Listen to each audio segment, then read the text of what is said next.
મિત્રો, નવા વિડીયોમાં તમારું સ્વાગત કરું છું.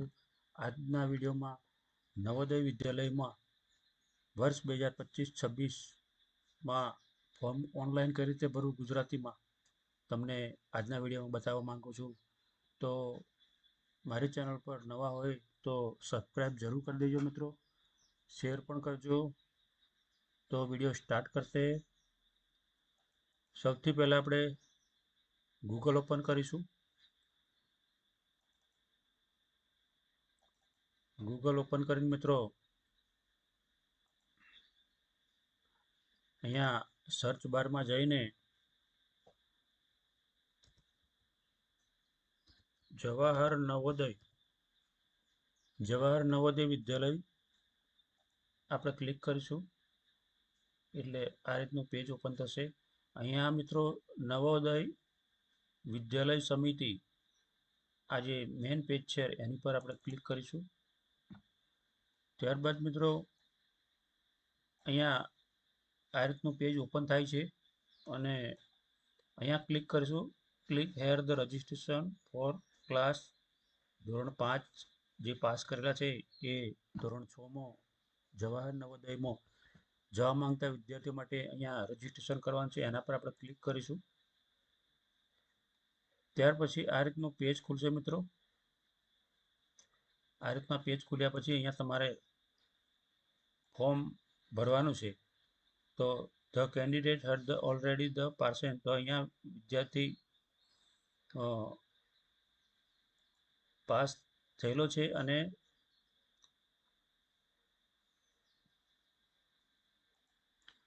અહીંયા પહેલા ઓપ્શનમાં કહે છે કે ધ કેન્ડિડેટ ઓલરેડી ધ પાર્સન ધોરણ 5 પાસ કરી ચૂક્યો છે, તો આપણે અહીંયા નો કરવાનું છે મિત્રો. પછી બીજા કોલમમાં છે ધ કેન્ડિડેટ ધ એપ્રોડ જવાહર નવોદયની જે પરીક્ષા છે આપી ચૂક્યો છે, ના નથી આપી. એ રીતનો બીજા કોલમમાં પણ એ રીતનું આપણે ભરવાનું છે. પછી અહીંયા મિત્રો કે how have you ready the તે એની અંદર જે નોટિફિકેશન છે નોટિફિકેશન વાંચ્યું છે, તો કોઈ હા, એ નોટિફિકેશન વાંચ્યું છે એટલા માટે હા કરવાનું છે. પછી મિત્રો નીચે ડિસ્ટ્રિક્ટ રેસિડન્ટ જે જિલ્લો છે એ જિલ્લામાં એ વિદ્યાર્થી રહે છે, તો કે હા. ત્યાર પછી તે whether the candidate had been the promoted from the class 5 એટલે ચોથું ધોરણ પાસ કરી ચૂક્યો છે, તો કે હા, ચોથું ધોરણ પાસ કરેલું છે. પછી ડો યુ હેવ આધાર નંબર છે, જો આધાર કાર્ડ હોય તો યસ કરવાનું છે. યસ કરશો એટલે આધાર કાર્ડ નાખવામાં આવશે અને મોબાઈલ નંબર પર ઓટીપી આવશે. ઓટીપી નાખ્યા બાદ ફોર્મ આગળ ખુલશે. પણ જો અહીંયા તમે નો કરશો તો તમારે પેરેન્ટ્સનું કોઈ પણ ડોક્યુમેન્ટ છે એ ડોક્યુમેન્ટ તમારે રેસિડેન્ટનું અપલોડ કરવાનું છે. તો અહીંયા તો હું લગભગ મારું ડોક્યુમેન્ટ અપલોડ કરું છું.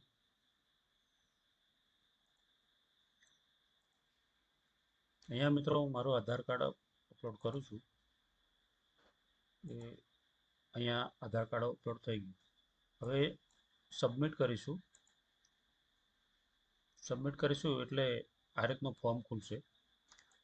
એની અંદર તો સૌથી પહેલાં તો આપણે સિલેક્ટ ધ સ્ટેટ, અહીંયા તમારું સ્ટેટ આપણે સિલેક્ટ કરવાનું છે. ગુજરાત હોય તો ગુજરાત. ત્યારબાદ select the district in the which candidate in the, એ તમારું જે બાળક છે એ તમારા જિલ્લામાં જ રહે છે, એ જિલ્લાનું જ છે ને એ જિલ્લો પસંદ કરવાનો છે તમારે. અહીંયા હું પંચમહાલ પસંદ કરું છું. હવે પછી સિલેક્ટ ધ બ્લોક એટલે કે તમારો તાલુકો, બાળકનો જે તાલુકો હોય એ તાલુકો અહીંયા પસંદ કરવાનો છે. હું અહીંયા ઘોઘંબા પસંદ કરું છું.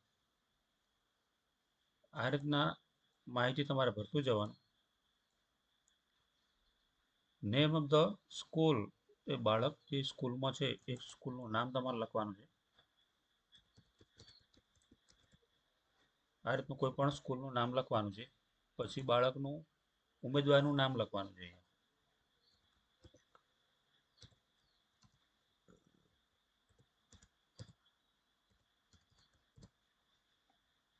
ઉમેદવારનું નામ લખાય કે પછી મોબાઈલ નંબર નાખવાનો છે અહીંયા. મોબાઈલ નંબર નાખ્યા પછી અહીંયા જન્મ તારીખ નાખવાની છે. જન્મ તારીખ મિત્રો નવોદયની જે નોટિફિકેશન છે એની અંદર જે જન્મ તારીખ આપેલી છે એની વચ્ચેની જન્મ તારીખ હોવી જોઈએ. એ જ જન્મ તારીખ જો નાખીશો તો જ એક્સેપ્ટ કરશે, બાકી એક્સેપ્ટ કરશે નહીં.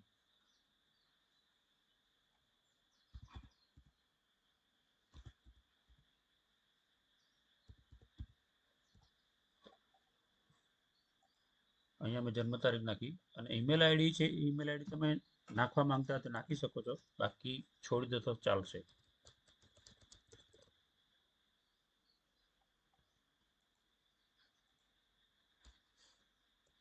અહીંયા પૂરેપૂરું ઈમેલ આઈડી નાખશો તો જ વેરીફાઈ થશે ને આગળ ચાલશે. હવે માતાનું નામ છે, અહીંયા માતાનું નામ લખવાનું છે.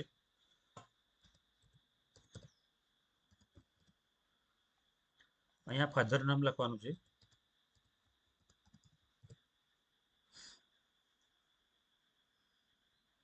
અહીંયા name of the graduate option the અભિભાવક का નામ વૈકલ્પિક. અહીંયા તમારે કોઈ બી રિલેશનશિપમાં હોય છે એનું અહીંયા નામ લખવાનું છે.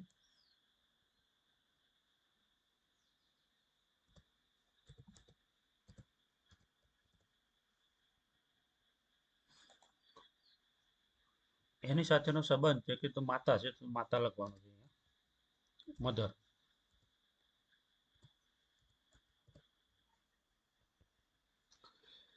પછી અહીંયા ઉમેદવાર की राष्ट्रीय तो इंडिया. હવે એની પહેચાન, તો પહેચાનમાં કોઈ નિશાની હોય શરીર પર, એ શરીર પરની નિશાની તમારે લખવાની છે.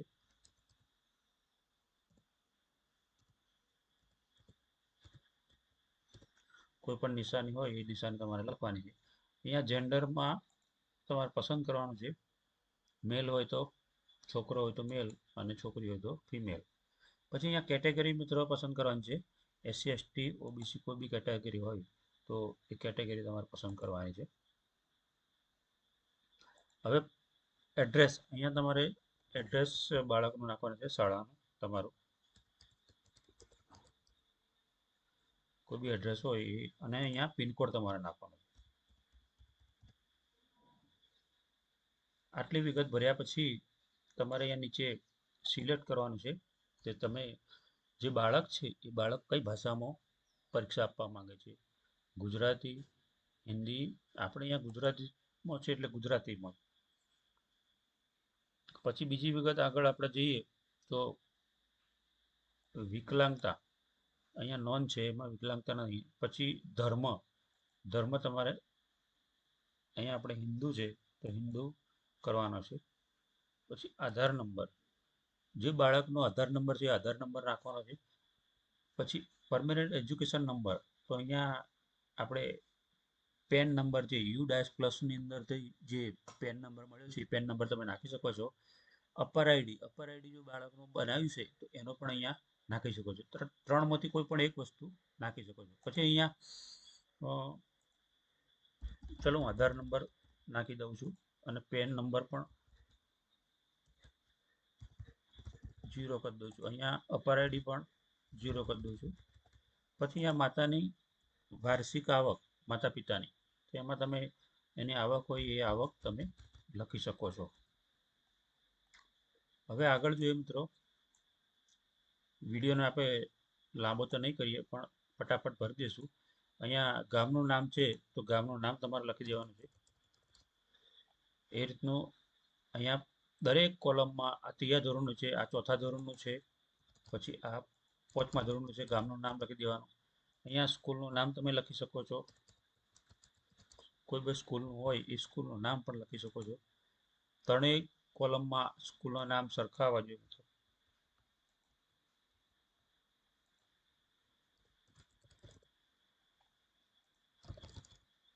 હવે આગળ જોઈએ તો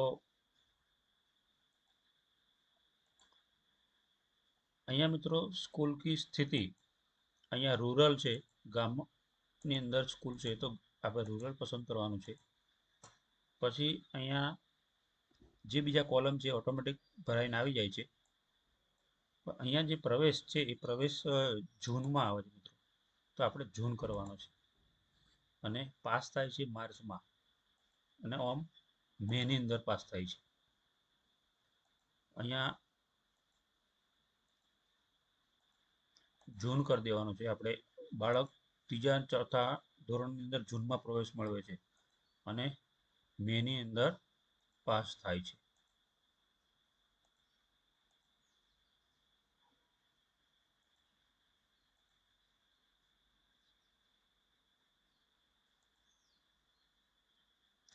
આ રીતના કોલમ ભરાઈ ગયા પછી મિત્રો હવે આપણે નીચે જોઈએ તો